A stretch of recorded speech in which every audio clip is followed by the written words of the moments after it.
Hello, my tubies. It's me, Sheila Truelove. Today I have something really interesting to talk about. I think I told you I was dating three guys and I had to let go of two of them. Well, tonight, one of them, out of nowhere, out of the clear blue, appeared at my job. His name is Jermaine. He's the one after 7 dates. He was starting to get too serious. I think I told you about that. He was getting too serious for my taste. He was talking about marriage and everything. Too quick. Now that I'm an experienced narc detector, I tried putting him in the friend zone, first of all. I explained to him that he was moving a little too quick for me. I tried to put him in the friend zone. He was not a happy camper with that. So I just dead him. He said he didn't want to just be friends. I hadn't been, since I explained to him that he was moving too fast, I haven't heard or seen him for months. And now out of the clear blue, he pops up at my job. I guess he thought by him not calling me or by him not coming by, I was supposed to be like this lonely, insecure, broken, and eventually grovel, trying to get over to him.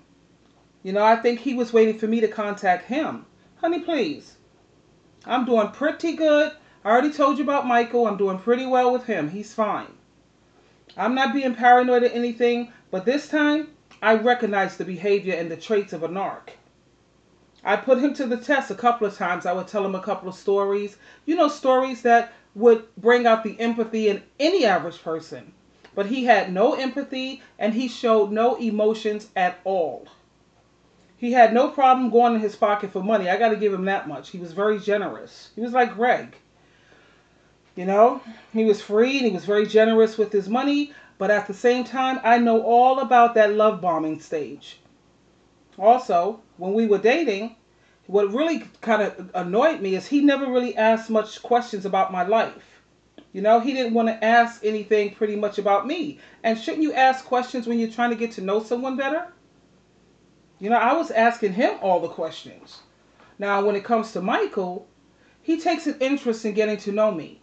He asks questions about me and he smiles so easily. I will never deal with any other man again who find it hard to smile. That reminds me of another guy I got rid of, and even though he was kind of young for me, but he had the most incredible England, the guys that speak with that England accent. Well, he used to Marco Polo me the first thing in the morning when he gets up to say good morning and talk. A Marco Polo is that it's like text video. He Marco Polo me in the afternoon. He Marco Polo me when he was going to bed at night. But the thing with him, he never hardly smiled. And I asked him, you don't smile that much, do you? Anyway, I blocked him. Got rid of him. His name was Marcus. I remember my ex-husband also. He never used to ask any questions about me. He didn't take an interest in getting to know me either. All he was looking for was supply. But I bet you one thing, it won't happen a second time. I feel Jermaine, he came back with only one intention, and that's trying to get even with me for me not calling him or me not texting him. I never called him, I never texted him. I've never been one of those girls that go chasing after some man. Whatever happened to the dog chasing the cat? Women today are out there chasing the men. That's why when I don't chase after them, they wonder, hey, what's up with her? All the other women they dealt with in the world, they're blowing up their phone, texting them, popping up at these men's houses. Not Sheila Truelove. I know that I'm the prize here. I'm the prize. I have no problem dating any man who's like a narcissistic nut job. He could get another woman, and I'm sure he's been with somebody else. What? I haven't seen him for like, 2, 3 months? I know he haven't been sitting around being celibate. Not him.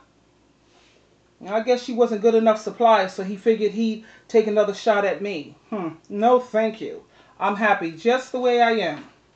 I spoke to him for a little while. I told him that I'm in a relationship right now, and I don't think it's a good idea for him to just pop up anytime or pop up at my job anymore.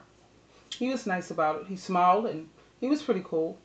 Then I told him that I had to get home, and there was no rage, no screaming. He didn't lose his cool like my ex-narc would have. He was nice about it. Do I think he'll pop up again? Or do I think he'll try to contact me again? Honey, I know he will. I know he will.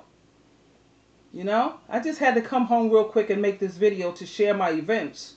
It's true, like the experts say, they always come back to Hoover, baby. I didn't block his number before, but I'm blocking it now. So he can see that I'm serious and that I'm really not interested. Anyway, that's it for now, my sweets. I just had to let you know, when the narcissist comes begging and comes back. Yeah, when the narcissist begs to come back, he didn't beg or anything, but still. You know, he pops up. I guess he was trying to wait me out and trying to see if I would call him first or text him. But no, not this girl. Anyway, you always have a choice. This is Sheila True Love. Until next time, good night, darlings.